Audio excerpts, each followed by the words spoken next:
Ah, é. Não, tem da frente. Joga outra lá, pai. Vai, bonito, vai, bonito, vai, bonito. Pega. Ei, menino, pega. Meus pés chegaram dentro. Se eu jogar aí, eu tô tchau. Arrasou. Ah, você não quer dançar quadrilha? Tu jogou uma lá. Pô, caiu do lado de fora, que lá caiu uma. Estourar logo. É pra alugar, mulher. Colocar todas as vezes. Ah, tá prestando nenhuma. Vai dar errado, ó. E vai. Vai. Então sabe,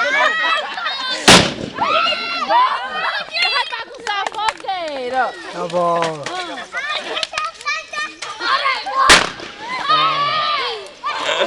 Pronto, deixou. agora que a bagunça era estourar. Mas se for cair lá do outro lado do braço. Cadê, Marci Lasbu? Tu é doido. Deixa ela queimar mais um pouquinho, ó. Marquinhos, dá aquele pão, Marquinhos. Ei, já tem essa aqui. Acabou de estourar. Não, tem que dar menos um tirinho, que a minha não escapou nem. Maluco, sai daqui, doido! Tá bom. Olha de redinha aí, Tá bom. Eita, tiro sinistro, ajudou mais. Nossa, mano. Isso aí foi sinistro. Ei, Marquinhos, pega com a mão e joga aqui, Marquinhos. Mas a fogueira tá caindo, Marquinhos. Foi o Marcinho que jogou, Jadinho.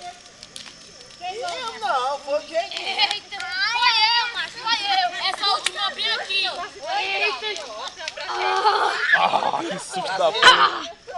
A brasa quando partiu pra cá, eu... Rapaz, caiu lá do outro lado, ó. Rapaz, meu ouvido tá doendo. Marquinhos, dá beijo pra benção. Eu sei que a bomba pelas horas que foram jogadas dentro do fogo, agora quem era explodiu o bocado. Mas fez sucesso, hein? Essa daí foi foda, hein? Foi foda. Quer? Essa daí foi...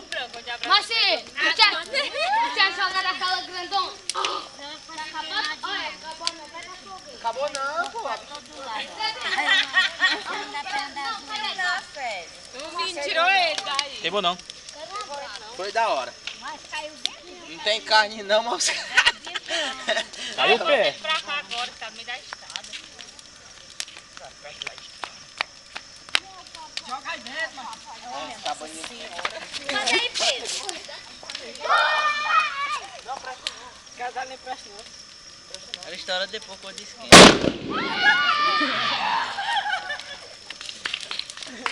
Eu quero uma brasa, o Racinho depende de uma porta. É, eu tô vendo. Agora é a hora da carne. Marquinhos, será que ele tá